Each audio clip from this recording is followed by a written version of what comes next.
The American people can have high confidence we are identifying ways to improve the vetting process and thus keep terrorists from entering our country.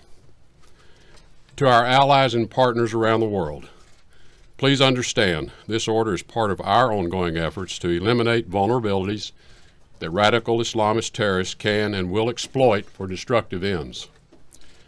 The State Department will coordinate with other federal agencies and implement these temporary restrictions in an orderly manner. Our embassies and consulates around the world will play an important role in making sure that our nation is as secure as it can be. And the State Department will implement the provisions in this order that allow for the admissions of refugees when it is determined they do not pose a risk to the security or welfare of the United States. Upon the President's initial executive order issued on January the 27th, the State Department's Consular Affairs and Diplomatic Security offices immediately undertook a review in coordination with the Department of Homeland Security to identify additional measures that would strengthen our vetting of those seeking entry to the United States from 7 named countries. These early efforts were concentrated on Iraq. Iraq is an important ally in the fight to defeat ISIS, with their brave soldiers fighting in close coordination with America's men and women in uniform. This intense review over the past month identified multiple security measures that the State Department and the government of Iraq will be implementing to achieve our shared objective of preventing those with criminal or terroristic intent from reaching the United States. I want to express my appreciation to Prime Minister al-Abadi of Iraq for his positive engagement and support for implementing these actions. The United States welcomes this kind of close cooperation with countries in every region of the world who share our commitment to national security. This revised order will bolster the security of the United States and her allies. Now, we've spent the morning briefing the Congress, the press, and we will continue to talk with key stakeholders this afternoon. Experts from the Department of Homeland Security, the Department of Justice, and the State Department hosted an hour-long call with the media on this topic this morning. Our collective teams will continue throughout the day to follow up with the Congress, the media, and stakeholders to answer your questions. I'll now turn it to the Attorney General for his comments.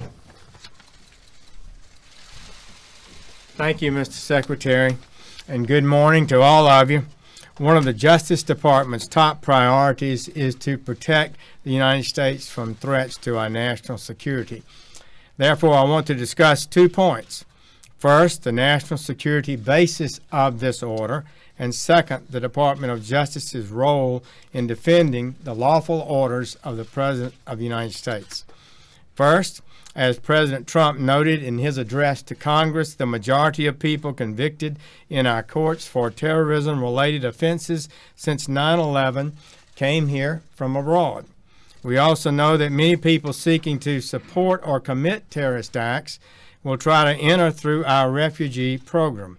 In fact, today more than 300 people, according to the FBI, who came here as refugees are under an FBI investigation today for potential terrorism-related activities. Like every nation, the United States has a right to control who enters our country and to keep out those who would do us harm.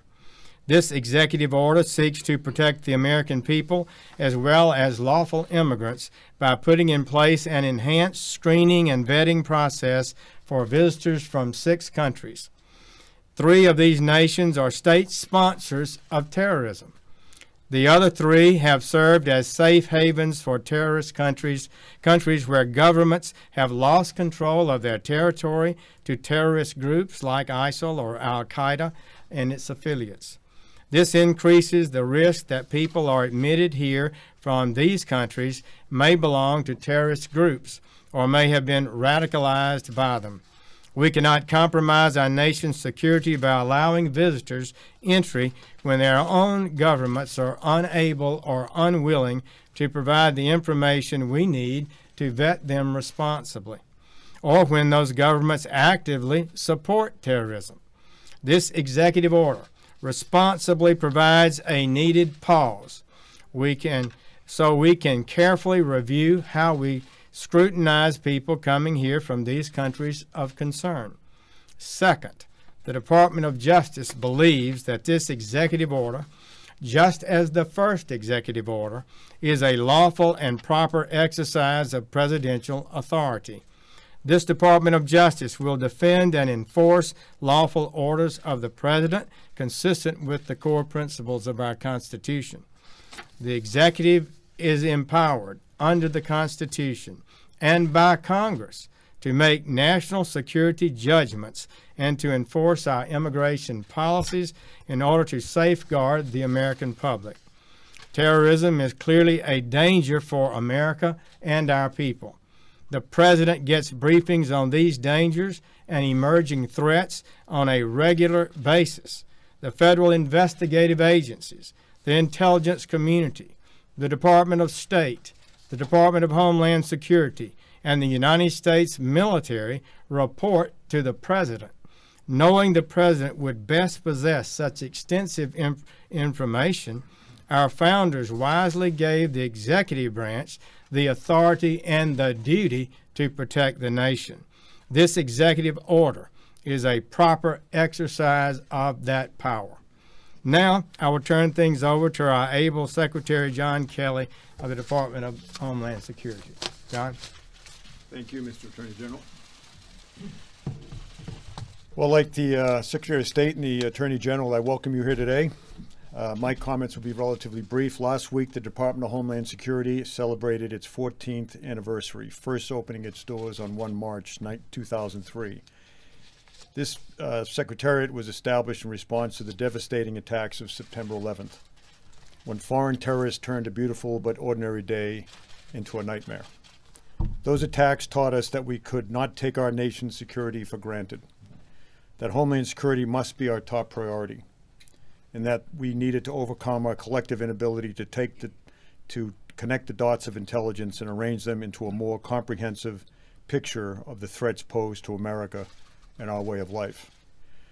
Though much has changed over the past 14 years, both in the world that is more dangerous and at DHS, which is much better.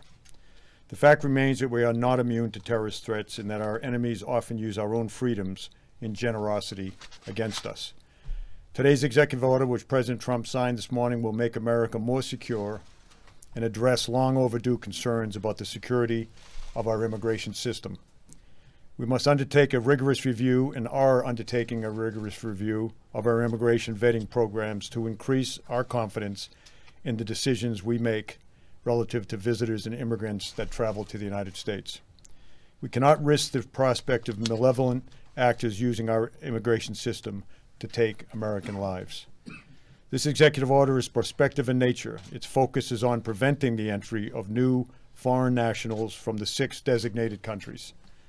Accordingly, it is important to note that nothing in this executive order affects existing lawful permanent residents or persons with current authorization to enter our homeland. Unregulated, unvetted travel is not a universal privilege, especially when national security is at stake. The White House worked closely with the Department of Homeland Security, the Department of Justice, and the Department of State to create an order that addresses previous concerns and protects the homeland and every one of our citizens. The men and women of the Department of Homeland Security, like their brothers and sisters throughout law enforcement, are decent men and women of character and conscience. They are no less so than the governors of our states and territories, of our senators and members of Congress, of our city mayors and various advocacy groups. These men and women are sworn to enforce the laws as passed by the United States Congress and would be in violation of the law in their sworn oaths if they did not do so. We do not make the law, but are sworn to enforce it. We have no other option. We are going to work closely to implement and enforce it humanely, respectfully, and with professionalism, but we will enforce the law. I want to thank the President for his leadership on this issue and for his steadfast support for our important law enforcement, security, and counterterrorism mission. Again, As previously mentioned, I have spent much of the day today on the phone with members of Congress, the leadership, explaining the ins and outs of this EO, and I did the same thing last week. So there should be no surprises, whether it's in the media or on Capitol Hill. Thanks very much, and thanks for your time. Is this an acknowledgement that the first order was flawed in many ways and not well thought through? Attorney General, have you spoken to FBI